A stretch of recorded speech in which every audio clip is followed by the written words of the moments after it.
할머니께서 마지막 숨을 거두시던 날, 저는 병원 복도 끝에 있었습니다.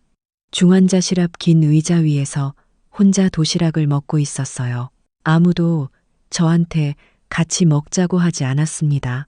시어머니, 경자 씨와 큰아주버님, 동현 씨, 큰 며느리, 혜진 씨는 안쪽 보호자 대기실에서 함께 앉아 있었고, 제 남편 준호는 그 자리에 끼지도 못한 채 자판기 커피를 들고 서 있었습니다. 저는 그 모습을 봤지만 아무 말도 하지 않았습니다. 8년 동안 그래 왔으니까요. 할머니를 처음 뵀을 때 저는 아직 결혼 전이었습니다. 준호를 따라 처음 그 집에 갔던 날, 할머니께서는 마루 끝에 앉아 햇볕을 쬐고 계셨어요. 야위고 작은 분이셨는데 눈빛이 맑으셨습니다. 저를 보시더니 아무 말씀 없이 자리를 조금 비켜주셨어요. 앉으라는 뜻이었습니다. 저는 그때부터 할머니 곁이 편했습니다. 말이 없는 분이셨지만 그 침묵이 배제가 아니라 인정처럼 느껴졌으니까요. 결혼하고 나서 저는 시댁에서 살게 되었습니다. 준호가 작은 아들이었으니까 원래 같이 살 필요는 없었지만 할머니 건강이 나빠지기 시작하면서 시어머니 경자 씨가 며느리 중 한 명은 집에 있어야 한다고 했습니다. 큰 며느리 혜진 씨는 직장이 있다는 이유로 제외되었고 자연스럽게 저였습니다. 저도 직장이 있었습니다. 작은 문구 회사에서 격리 일을 했었는데 경자 씨가 집안일 좀 도우면서 재택으로 할 수 있는 일을 찾아보라고 했을 때 저는 한마디도 못했습니다. 신혼 첫 달이었습니다. 8년이 흘렀습니다. 저는 그 집에서 재택으로 장부 정리를 하면서 할머니 병수발을 했습니다. 새벽에 화장실을 도와드리고 식사마다 죽을 쑤었어요. 할머니 손발이 차가워지실 때 물수건을 갈아드렸고 잠을 못 주무실 때는 옆에 앉아 손을 잡았습니다. 경자 씨는 가끔 들어오셔서 할머니께 용돈을 쥐어드리고 나가셨습니다.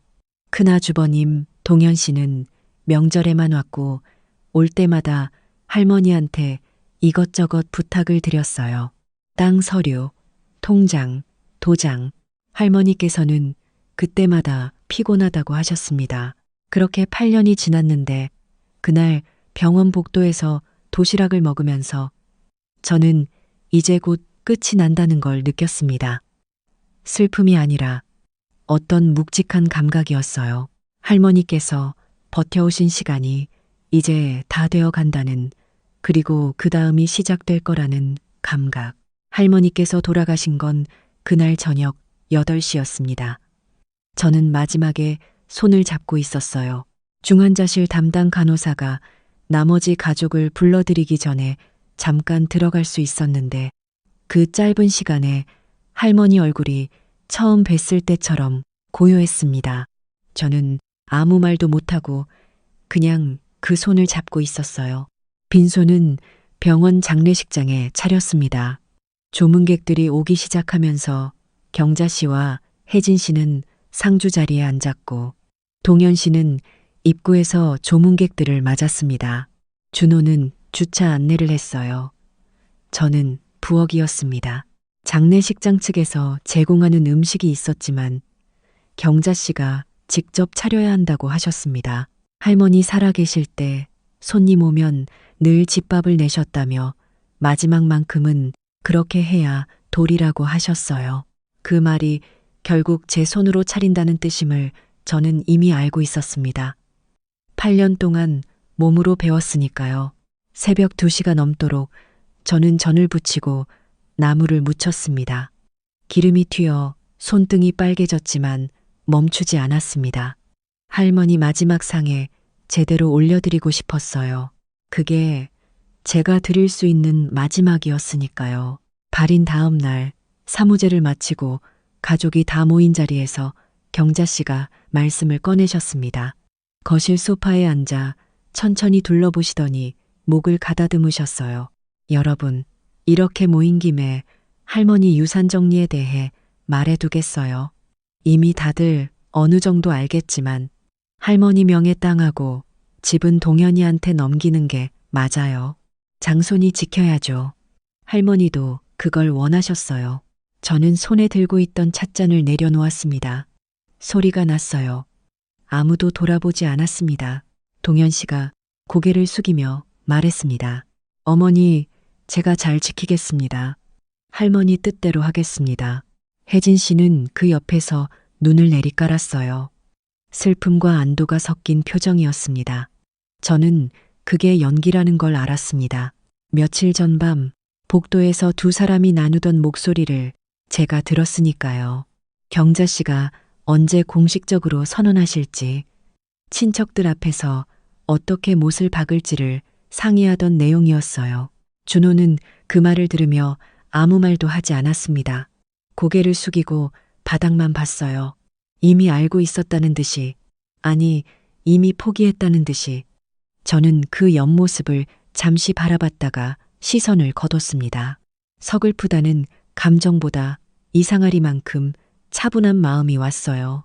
왜냐하면 저는 알고 있었거든요. 할머니께서 돌아가시기 4개월 전 봄볕이 들던 오후였습니다.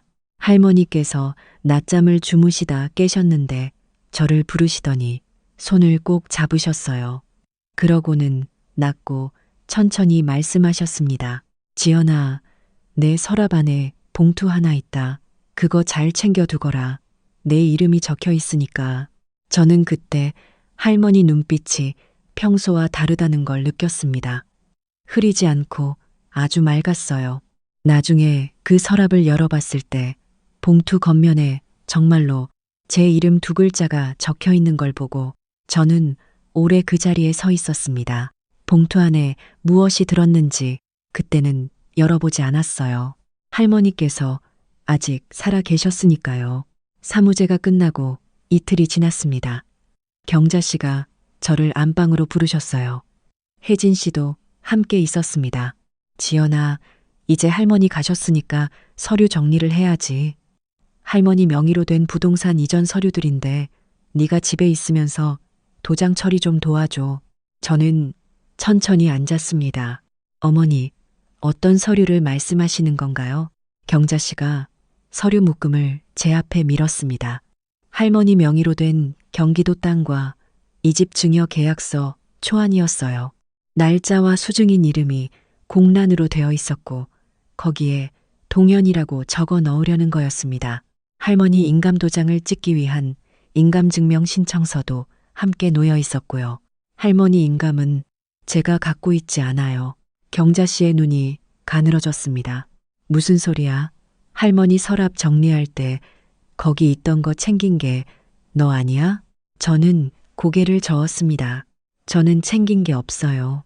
혜진 씨가 끼어들었어요. 어머니, 아마 어디 뒀는지 모르시는 거겠죠. 제가 한번 찾아볼게요. 그러더니 자연스럽게 제 방 쪽으로 걸어 들어가려 했습니다. 저는 천천히 일어나 혜진 씨 앞에 섰습니다. 제 방은 제가 정리할게요. 혜진 씨가 피식 웃었습니다. 어머, 예민하게 구시네. 시댁에서 무슨 내 방이에요. 그 말이 8년 동안 들어온 말 중에 가장 뻔뻔하게 들렸습니다. 그날 밤 저는 준호와 마주 앉았습니다. 저는 할머니께서 4개월 전에 건네주신 봉투를 꺼냈어요. 안에는 공증된 유언대용 증여 계약서가 들어 있었습니다. 그나 할머니 명의의 경기도 시골 땅 한 필지와 지금 살고 있는 집이 제 이름 박지연으로 이전되어 있었어요. 날짜와 공증인 도장이 선명했고 법무사 사무소 소인도 찍혀 있었습니다. 준호가 서류를 오래 들여다보다가 눈이 붉어졌어요. 할머니가 알고 계셨던 거야. 형이 뭘 하는 사람인지를. 저는 대답 대신 고개를 끄덕였습니다. 할머니는 알고 계셨습니다. 동현 씨가 그동안 무엇을 해왔는지, 이 집에서 8년 동안 실제로 누가 당신 곁을 지켜왔는지를. 다음 날 아침부터 시댁 분위기가 달라졌습니다.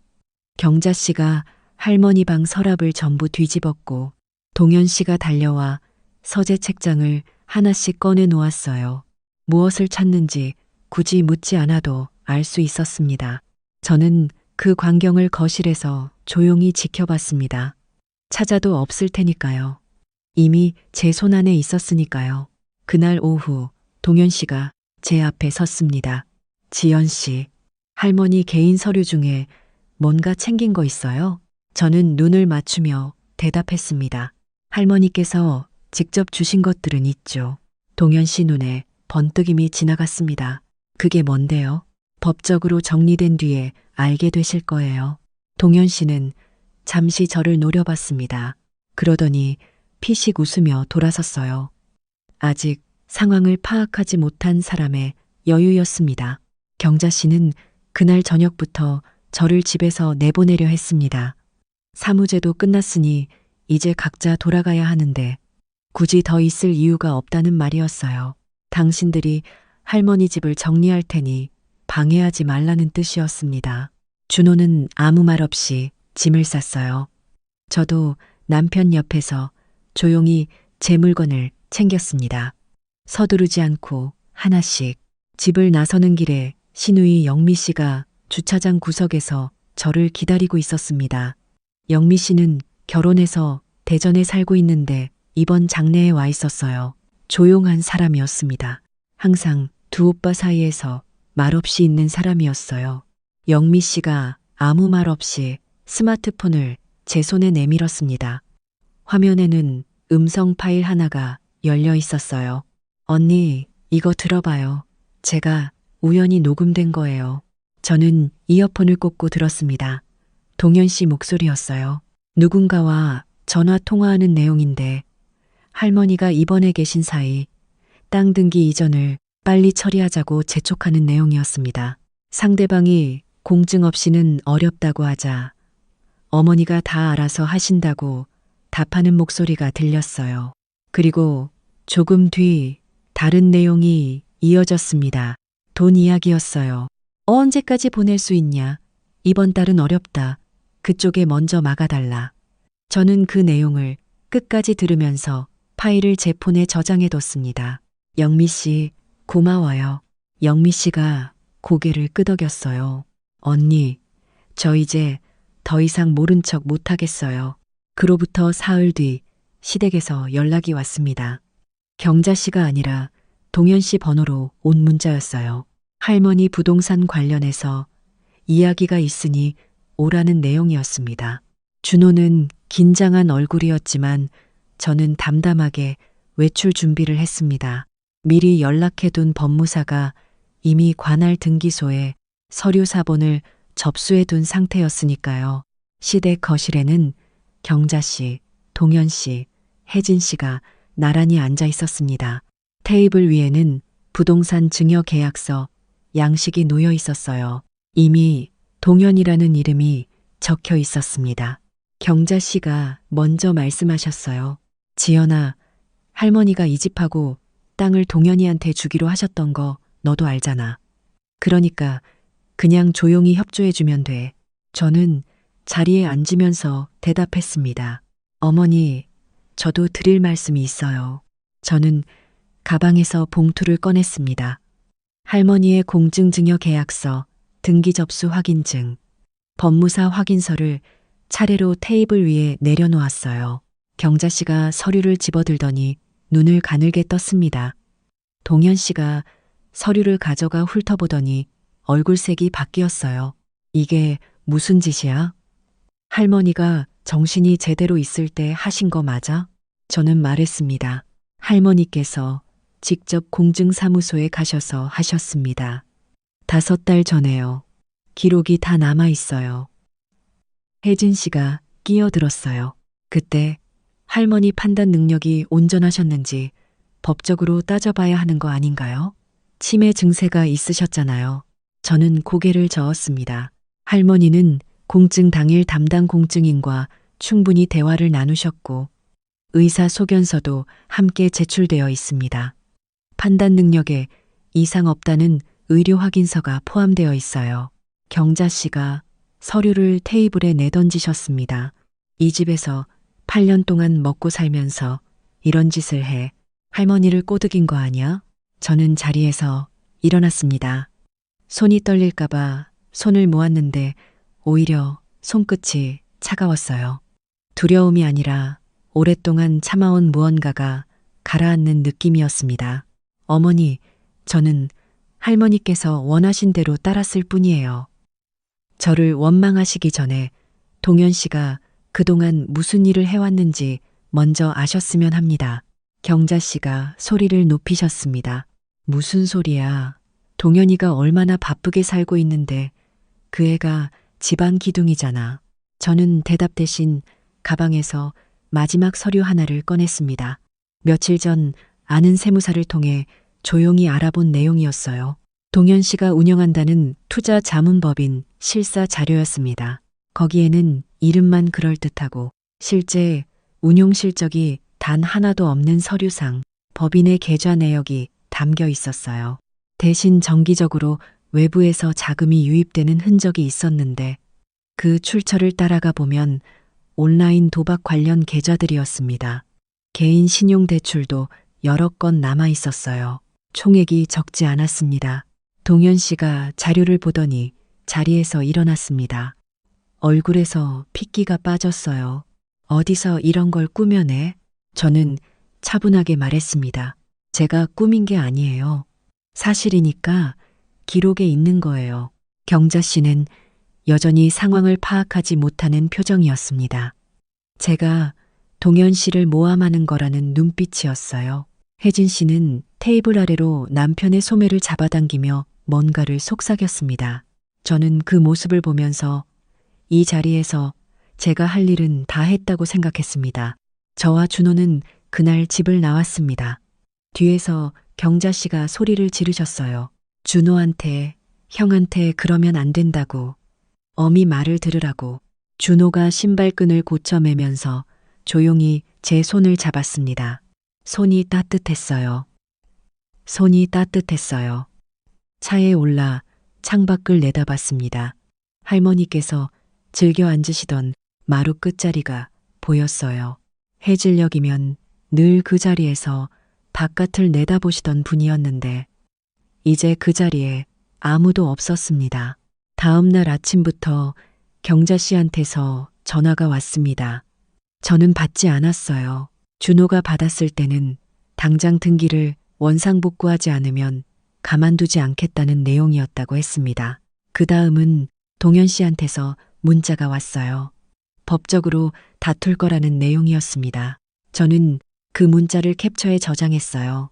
저녁엔 엉폭자 씨가 직접 저희 집 앞까지 오셨습니다.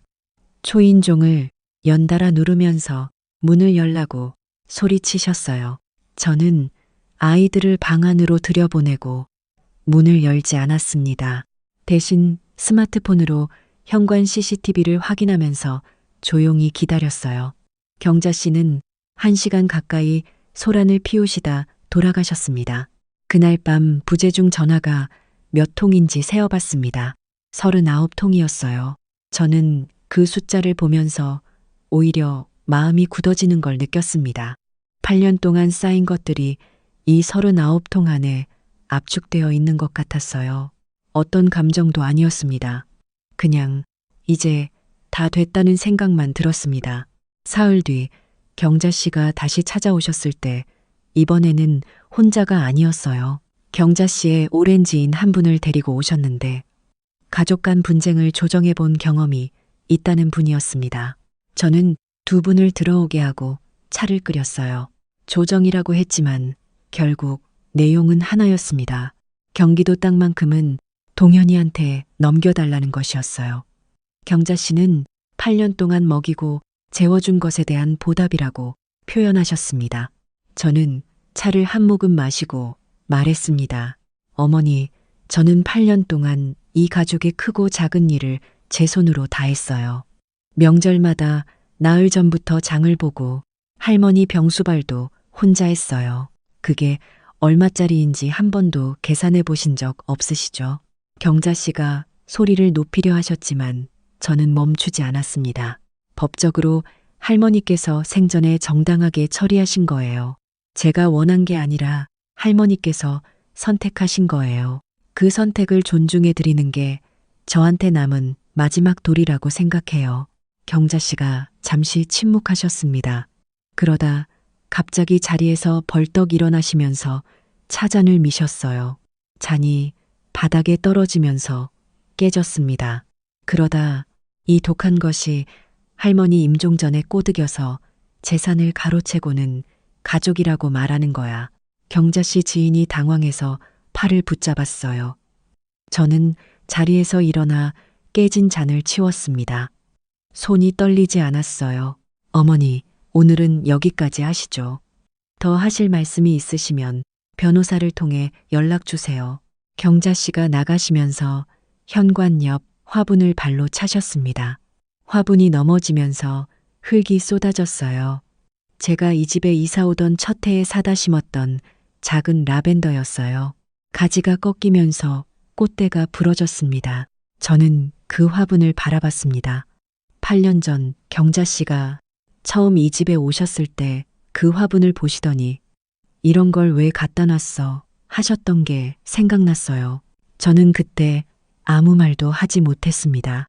오늘 저는 그 라벤더를 조심스럽게 들어올려 화분에 다시 세웠습니다. 그 다음 주였습니다. 영미 씨한테서 연락이 왔어요. 동현 씨한테 돈을 빌려줬다고 주장하는 사람들이 시댁으로 찾아왔다는 내용이었습니다.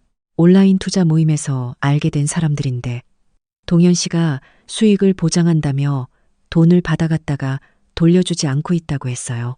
여러 명이었습니다. 동현 씨는 집안에서 전화를 받지 않고 있었다고 했어요. 영미 씨가 추가로 보내준 내용에 따르면 동현 씨는 꽤 오래전부터 지인들에게 투자금 명목으로 돈을 받아왔는데 실제로는 운용 구조가 전혀 없는 상태였습니다. 들어온 돈을 돌려막기로 유지하다가 결국 막힌 거였어요. 경자 씨가 그날 밤 저한테 전화를 거셨습니다. 목소리가 완전히 달라져 있었어요. 낮고 흔들리는 목소리였습니다. 지연아, 내가 잘못했어. 네가 그동안 얼마나 고생했는지 내가 몰랐어. 동현이가 지금 많이 힘들다. 그 땅을 담보로 잠깐만 도움을 받을 수 있게 해주면 안 되겠니? 저는 한참 있다가 대답했습니다. 어머니, 저는 도와드릴 수 없어요. 피해를 입으신 분들이 있다면 경찰에 신고하시는 게 맞는 방법이에요. 경자 씨가 우시기 시작했습니다. 저는 그 울음소리를 들으며 전화기를 내려다봤어요. 불쌍하다는 마음이 들지 않았다고 하면 거짓말이겠죠. 하지만 그 감정이 모든 것을 덮어버려야 한다는 의미는 아니라는 걸 저는 이제 알고 있었습니다. 다음 날 아침 동현 씨가 저희 아파트 앞으로 직접 왔습니다. 경비원이 막으려 했지만 소리를 질러서 로비까지 들어왔다고 했어요. 저는 로비에서 동현 씨와 마주쳤습니다. 평소에 잘 차려입고 다니시던 분인데 셔츠 단추도 제대로 못 채운 상태였어요. 지연 씨, 나 지금 부탁하는 거야. 그 땅 잠깐만 써. 이 위기만 넘기면 다 돌려줄게. 저는 동현 씨를 바라봤습니다. 결혼 첫 해에 이 사람이 저한테 했던 말이 떠올랐어요. 작은 며느리는 집안 살림이나 잘하면 돼요. 나서지 말고요. 웃으면서 한 말이었습니다. 아주버님, 저는 할머니께서 남겨주신 것을 지켜드려야 해요. 할머니 뜻을 제가 흔들 수 없어요. 동현 씨가 한동안 저를 노려보더니 갑자기 손을 뻗어 제 팔을 잡았습니다.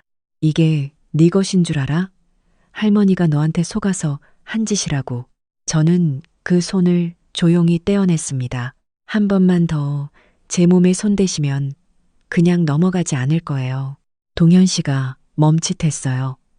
저는 그 사이에 엘리베이터에 올라탔습니다. 문이 닫히는 순간 동현 씨 얼굴이 보였어요. 분노와 당혹감이 뒤섞인 얼굴이었습니다. 저는 그 표정을 기억해뒀습니다. 그로부터 열흘 뒤 피해자들의 집단 고소가 접수되었다는 소식이 들렸습니다. 영미 씨한테서 연락이 왔는데 동현 씨가 수사기관에 출석하게 되었다고 했어요. 혜진 씨는 아이들을 데리고 친정으로 내려갔다고 했고 경자 씨는 시댁집에 혼자 남아있다고 했습니다. 저는 그 소식을 듣고 아무것도 하지 않았습니다. 시원하다거나 통쾌하다는 감정이 크게 오지 않았어요. 그저 처리해야 할 일들이 있었고 저는 그것들을 하나씩 해나갔습니다. 할머니 부동산은 법적으로 제 명의 이전 절차가 완료되었습니다. 저는 경기도 땅은 그대로 두기로 했어요. 시댁집은 경자 씨께 합리적인 방법을 제안했습니다. 원하신다면 그 집에서 계속 사실 수 있되 명의는 제가 갖고 있겠다고. 경자 씨는 그 제안을 거절하셨어요. 더 이상 그 집에 있고 싶지 않으시다고 하셨습니다. 동현 씨가 없는 집이라면 의미가 없다고 하셨어요. 결국 경자 씨는 동현 씨 처가 근처에 작은 전세를 구해서 나가셨습니다. 저는 그 소식을 듣고 한동안 마루 끝 자리를 생각했습니다. 할머니께서 앉으시던 그 자리, 이제 아무도 그 자리에 앉지 않겠구나 싶었어요. 재판은 석 달 뒤였습니다. 저는 준호의 손을 잡고 방청석에 앉았어요. 동현 씨가 피고인석에 들어올 때 고개를 들지 않았습니다. 혜진 씨는 나오지 않았어요. 경자 씨가 방청석 구석에 혼자 앉아 계셨습니다. 저와 눈이 마주쳤지만 경자 씨가 고개를 돌리셨어요. 판사가 판결문을 읽을 때 저는 앞을 바라봤습니다. 징역 4년의 실형이었습니다. 피해자들을 향한 사죄 한마디 없이 동현 씨는 교도관에게 이끌려 나갔어요. 경자 씨가 낮게 신음하는 소리가 들렸습니다. 저는 그 소리를 들으면서 이 사람의 일생을 생각했습니다.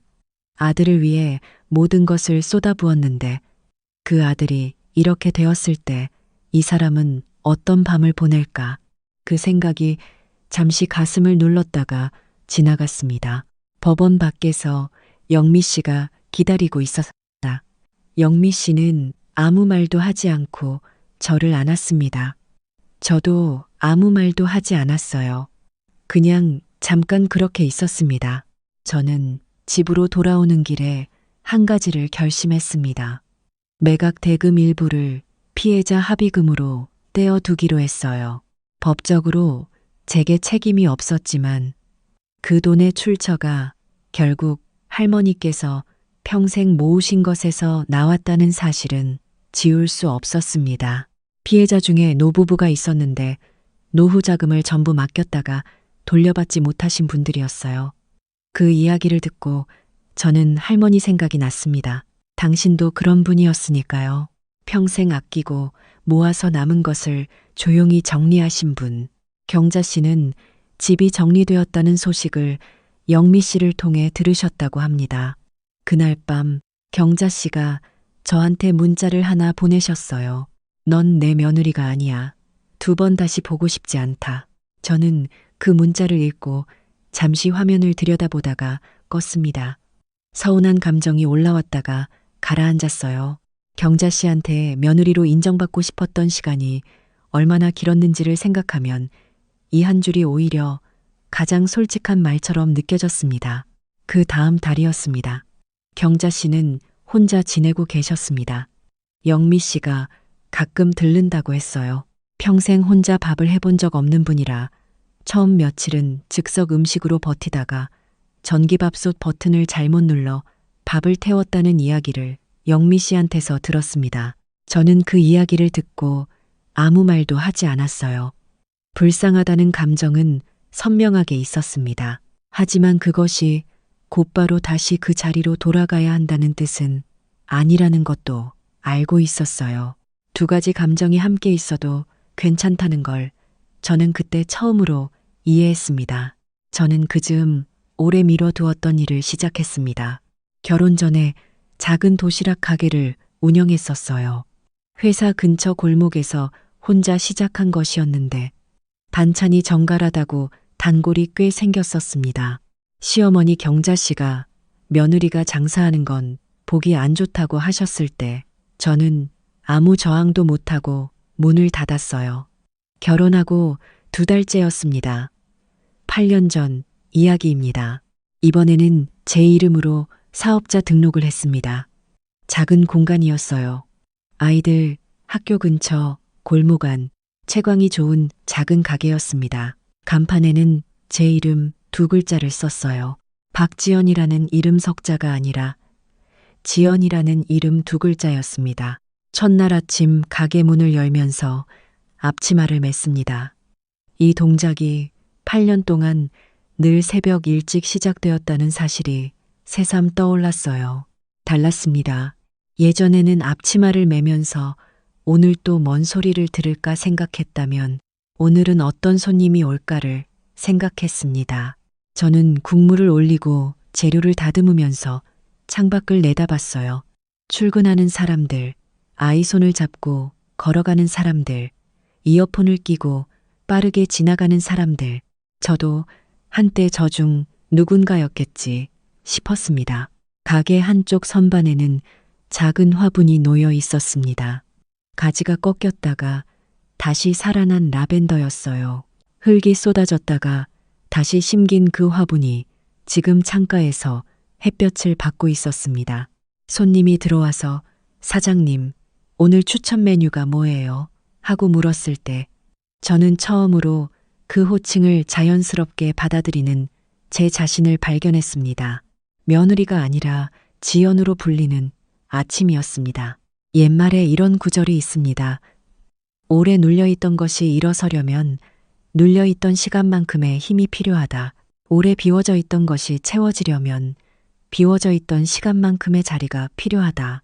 저는 그 말이 제 이야기라고 생각합니다.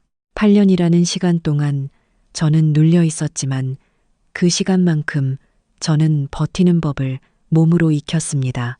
탐욕은 결국 자신이 쌓은 것들에 의해 무너집니다. 그리고 소리 없이 자기 자리를 지킨 사람은 오래 걸리더라도 결국 제 이름으로 서게 됩니다. 저는 그것을 이제 알았습니다. 저는 오늘도 앞치마를 메고 불을 올립니다. 이전과 똑같은 손동작이지만 이제는 전혀 다른 아침입니다.